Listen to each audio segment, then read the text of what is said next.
Welcome to நிசால் promoters. இதான் எங்கள் channel first time வரீங்கன்னா மறக்காமல் சப்ஸ்கிரைப் பண்ணிக்கோங்க. கூட இருக்கிற பெல் ஐக்கானையும் கிளிக் பண்ணிக்கோங்க. இந்த இடம் கரெக்டாக மாடக்குளம் மெயின் ரோட்டில் இருக்குது. பழங்கானத்தம் பக்கத்தில் Madakulam main road Max apartment பக்கத்தில் வரும் இந்த இடம்.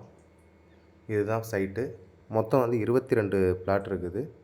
கிழக்கும் மேற்கும் ஈஸ்ட்டும் வெஸ்ட் ஃபேஸிங்லேயும் ஒவ்வொன்றும் 2.5 சென்ட்லேருந்து 4 சென்ட் வரைக்கும் இருக்குது. சுற்றி வீடுகளுக்கு மத்தியில் இருக்குது. பார்த்திங்கனாலே தெரியும், சுற்றி வீடுகளுக்கு மத்தியில் இருக்குது. இதுதான் இந்த பிளாட் வேணும்னு நினைக்கிறவங்க ஸ்க்ரீனில் தர நம்பருக்கு கால் பண்ணுங்கள். உங்கள் ஃப்ரெண்ட்ஸுக்கு யாருக்கும் வேணும் அப்படின்னா மறக்காமல் ஷேர் பண்ணுங்கள். தேங்க்யூ.